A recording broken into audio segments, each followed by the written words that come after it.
안녕하세요. 제 아내는 상당히 미인이었고 차림새도 근사했습니다. 바로 아내에게 반했고 반년 정도를 아내에게 끈질기게 구했습니다. 아내는 처음엔 정중히 그리고 냉정히 저를 거절하였지만 지극정성을 다하는 제게 어느 순간부터 마음을 열었습니다. 결국 아내와 연인 관계가 되었고 정말 많이 사랑했습니다.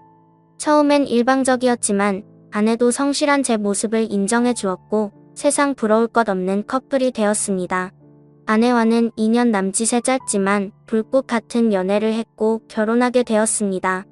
세상 부러울 것 없는 남자가 된 듯했습니다. 결혼 당시 형편이 넉넉지 않아 대단한 곳으로는 못 갔고 남들 다 간다는 세부로 신혼여행을 갔습니다. 뭐 그래도 처음 겪는 외국의 풍경을 눈에 담는 것조차 가슴이 벅찼고 저희 부부는 그것조차 감격스러웠습니다. 뭐 제 생각이지만 아내는 다를 수도 있었겠네요. 그래도 별탈 없는 신혼여행을 보냈고 거기서 첫째를 갖게 됩니다. 지금 생각해도 아이는 제 축복이고 제 인생의 절반 이상을 차지하는 소중한 존재입니다. 신혼여행을 다녀온 뒤 임신한 아내는 직장을 그만두었고 전업주부의 길로 들어섭니다. 활동적이고 사교적이었던 아내의 입장에서는 상당히 힘들었을 수도 있었겠네요. 무료하다는 이야기를 종종 했었으니까요. 저는 결혼 전부터 식당을 운영하고 있었습니다.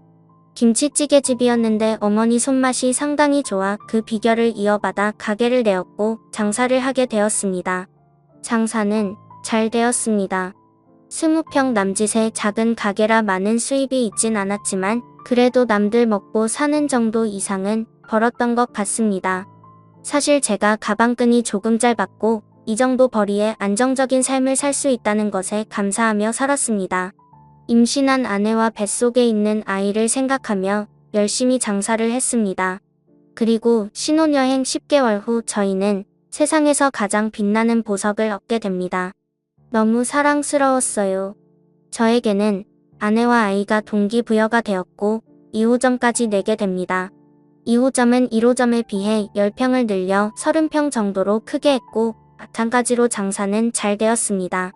저 역시 많이 바빠졌네요. 아내는 출산하고 종종 가게에 아이를 데려와 도와준 적이 있긴 했지만 아이가 기어다니기 시작하면서부터 거의 오지 못했습니다. 그러다 둘째를 임신하였고 저와 아내는 서로의 역할을 충실히 하기 위해 가게와 육아를 분리했습니다. 그러던 중 둘째가 태어났고 별탈 없는 일상을 지내던 중 아내의 외도를 발견했습니다. 대학 시절 같이 학교를 다녔던 선배였더군요. 아이들이 유치원과 어린이집에서 돌아오면 직원에게 가게를 맡겨두고 육아를 도우러 집으로 돌아왔습니다. 아내는 취미생활을 해보겠다고 테니스와 수영을 등록했고 제가 집으로 오면 나갔습니다. 주 3회 정도 되었던 것 같네요. 아내는 외출을 하면 자정을 기본으로 넘어 들어왔습니다. 무슨 수영 강습이 그리 오래 걸리냐고 물어보며 강습 후 모임이 있다거나 친구를 만난다고 둘러댔습니다. 처음엔 육아 스트레스에 많이 지쳐 그러려니 했습니다.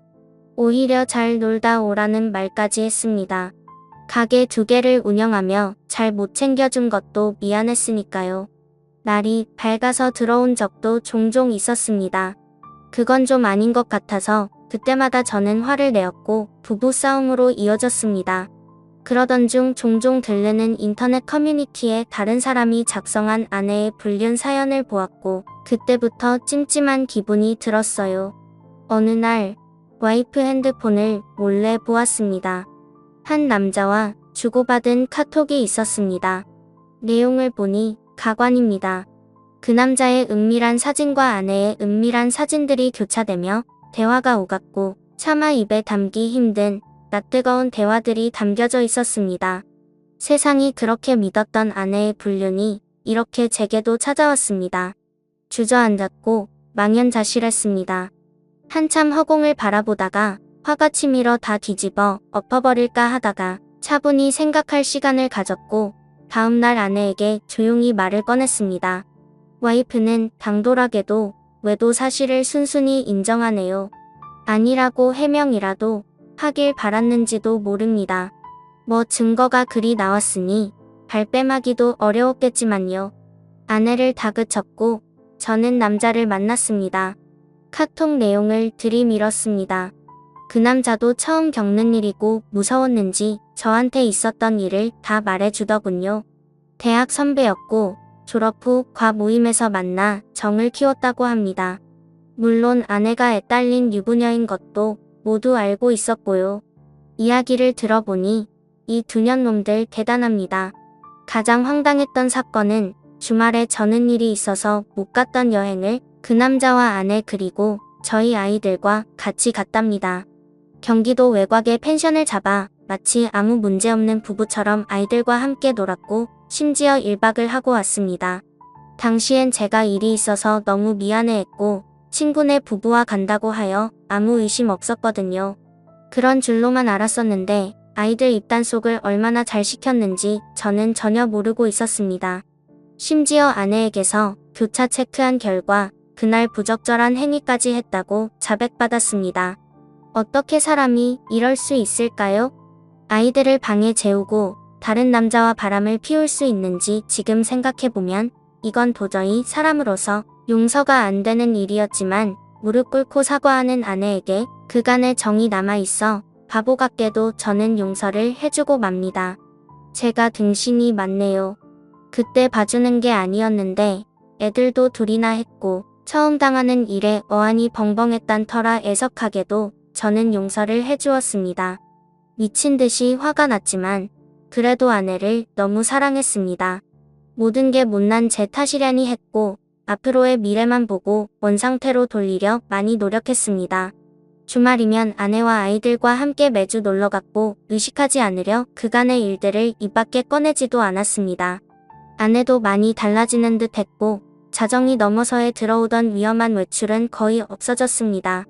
시간이 지나니 일주일에 한 번 정도는 늦게 들어오는 날이 있었으나 설마 또 그러겠냐는 아니란 생각을 했네요.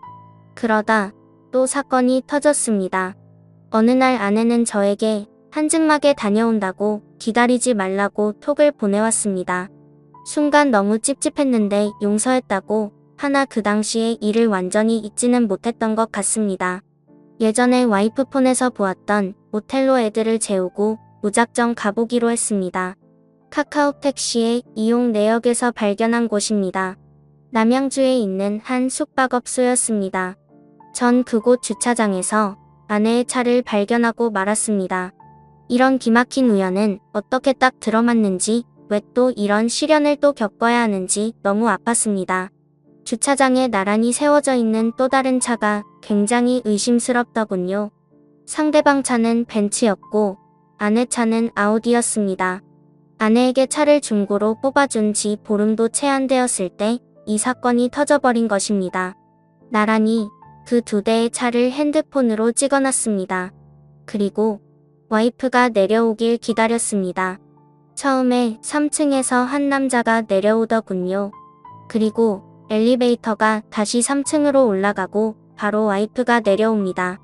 먼저 내려온 남자는 저만치 멀리 가서 담배를 태우고 있었고 3층에서 내려온 아내는 저를 보더니 황당해 하더군요. 그 표정을 잊을 수 없습니다. 저는 바로 와이프를 추궁하기 시작했습니다. 왜 한증막을 간다던 사람이 여기 있냐, 누구랑 있었냐. 아내는 혼자 있었다라는 말만 하더군요. 말도 안 되는 억지였지만 아내는 이번에 걸리면 끝이라는 걸 알기에 딱 잘라댑니다. 아니 어떻게 혼자 모텔에 있을 수 있냐는 말에 이곳이 온천이 나와 여기로 왔답니다. 그때 멀찌감치 있던 3층에서 내려온 남자가 의심되어 그 남자에게 다가가 물어봤습니다. 그 남자는 아내를 전혀 모른다고 했습니다. 아내도 모르는 사람이라고 했습니다. 아내와 6년 살면서 처음으로 손찌검을 했습니다. 아내를 데리고 모텔 3층으로 올라갔습니다. 몇 호에 있었냐고 물어보니 대답을 안 해주더군요. 혼자 있었으면 몇 호에 있었는지 말해보라고 화를 내었고 끝까지 대답을 못하자 저는 1층 로비로 갔습니다. 사정을 얘기하고 마스터키를 받은 후 아내가 있던 방을 열어보았습니다. 역시 혼자 있었던 게 아니었습니다. 침대 이불이 이 사건을 말해주더군요. 그런데도 불구하고 끝까지 혼자 있었던 말에 전 화가 났습니다. 추후 알게 된 내용이지만 아내는 그냥 아는 오빠 동생 사이고 그곳에서는 서로 다른 방에 있었다고 말하고 있습니다. 서로 아는 오빠 동생 사이고 같은 모텔에 같은 시간 같은 3층에서 있었지만 서로 다른 방에 있었다고 합니다. 이 말을 누가 믿을 수 있겠습니까?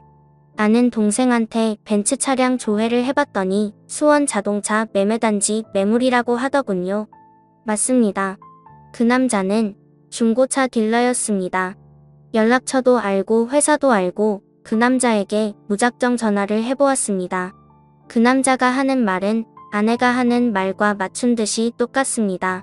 아내는 아는 동생이고 본인은 다른 방에 있었다고 합니다. 온천하러 갔었다고요. 이거 가능한 일입니까? 결정적 증거를 잡지 못해 그 후 아내와는 상당히 불편했고 대화도 하나 없는 냉랭한 관계가 되었고 이때부터 아내와 별거하기 시작했습니다. 아내는 수원에 있는 처전에서 지내겠다고 집을 나갔고 저는 아이들을 돌보고 있습니다. 식당을 운영 중이라 저는 점심만 봐주고 나머지 시간은 아이들을 케어하며 생활했습니다. 둘째 생일 아내가 저에게 문자를 보냈습니다. 아이 생일이니 같이 밥 먹고 싶다고요. 그래서 집으로 오라고 했습니다. 서로 너무 불편하고 껄끄러웠지만 뭐 어쩔 수 있나요? 아이들과 나가서 외식 후 촛불을 불어줬습니다. 아이들은 엄마 언제 돌아오냐 하며 계속 칭얼댑니다. 그렇게 식사를 마치고 아내는 집으로 와서 할 이야기가 있다고 시간 좀 내달라고 합니다. 아내는 이미 저에게 모든 정이 사라진 상태이며 이혼을 결심했고 빠른 시간에 정리하자고 합니다. 어느 정도 예상은 했지만 직접 아내 입에서 그 말을 들으니 정신이 멍하다군요. 사실 제가 거기서 그러면 안 되는 거였는데 아직 아내를 사랑하고 있기 때문에 아내를 설득했습니다. 참 비참하고 억울했습니다. 제가 다그치고 아내는 빌었어야 하는 상황에 오히려 제가 설득을 하고 회유를 하는 상황이었으니까요. 아이들은 어쩌냐? 아직 우리 다시 해볼 수 있는 거 아니냐? 집으로 다시 돌아와라. 수차례 설득을 했지만 뭐 마음이 확실히 떠났는지 완강하게 거절합니다. 저도 대화를 하다 보니 어느 정도 포기가 되었고 소송 이혼을 하고 싶었지만 합의로 최대한 아내에게 맞춰주었습니다.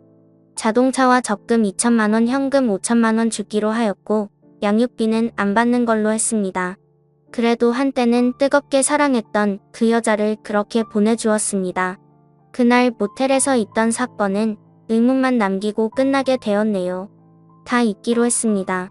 지금 아이들은 어머니께서 와주셔서 케어해 주시고 저도 일찍 퇴근하여 같이 보고 있습니다.